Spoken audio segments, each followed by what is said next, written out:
High সব বন্ধুরা, আর আমার নতুন ব্লগে স্বাগত জানাই। ঘরের কাজ আর কি দেখাবো, আমি কিন্তু বাইরে তো যাই না, কিন্তু আমি ঘরে যা রান্না বান্না করি সেটাই দেখাই। এটা হচ্ছে রবিবার দিনে, এই যে ফার্স্টে একটু মুগের ডাল করছি, একটু সম্বুলে দিচ্ছি। আজকে অনেক কিছু কাজ করব, মানে রান্না হবে। আমার বর তো আজকে রানিং করে ও তোমার মাছ খায় না, মাংসও খেতে চায় না, সেই জন্য আমাকে রবিবার দিনে এক্সট্রা আরও বেশি খাটতে হয়। ডালটা আমার ওদিকে হয়ে গেছে, ফুটছে, পরে বন্ধ করে দেবো। আর একটু সরু সরু করে আলু দিয়ে উচ্ছে ভাজা করছে, আমার না খুব ভালো লাগে খেতে এটা। তারপরে একটু মটন এনেছে, কোনো দিন কখনো আমি মটন হাত দিয়ে এরকম মাখিয়ে রান্না করিনি। তা অনেকে সব ভিডিও তো দেখি, তখন ভাবলাম চলো আজকের আমি করব। কুকারেই আমি বেশিরভাগ সেদ্ধ করে আলাদা মশলা কষে তারপরে আমি কিন্তু মাংসটা করি, কিন্তু আজকে হাতে করেছি। অসাধারণ হয়েছিল, সত্যি কথা বলছি। একদম ঝাল বরাবর, নুন টুন সব ফিট, একদম এত সুন্দর হয়েছে। এবার তো মনে ভাবছি হাতে কষেই রান্না করব।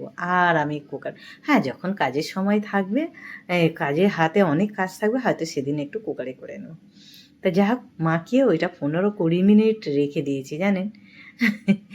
রেখে দিয়ে আর 15 মিনিট হাতে মাখিয়েছি, তারপর আবার 20 মিনিটের মতো বাইরেই ছিল। তার ফাঁকে ওই উচ্ছে আলু ভেজেছি, আর একটু আমি কাঁঠালের দানাও ভেজেছি, তো সেটা দেখাচ্ছি না। আর কি বলবো, পরে দেখাচ্ছি কাঁঠালের দানাটার কী অবস্থা।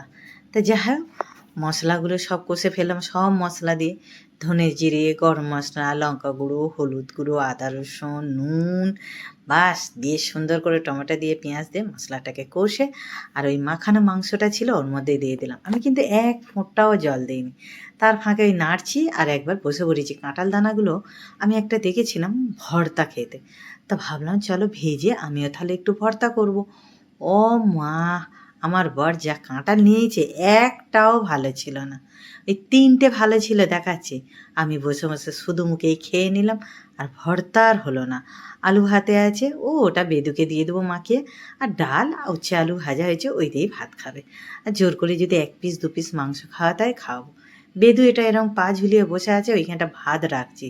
এই যে দেখুন না, আমি না।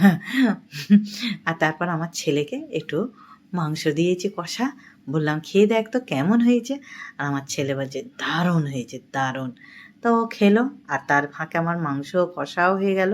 পুরো 1 ঘন্টা লেগেছে, যতই হোক কড়াতে তো একটু সময় লাগে, স্লো ফ্লেমে দিয়ে কষে কষে করেছি। এই যে মাছের ঝাল ছিল একটুখানি বার করেছি, উচ্ছে আলু ভাজা, ডাল, মটন, ভাত, আবার রায়তাও করেছি। রায়তাটা ওইখানে দিতে ভুলে গেছি। আর খাচ্ছি, ঝাল ঘাম দিচ্ছে জানো, হেভি হয়েছে মটনটা। আমি তো ভাবছি এবারে এরকম করে খাও। বেদুর খাওয়া গেছে, ঘরে শুতে যাচ্ছে। তো যাই হোক, কেমন লাগলো বন্ধুরা কমেন্ট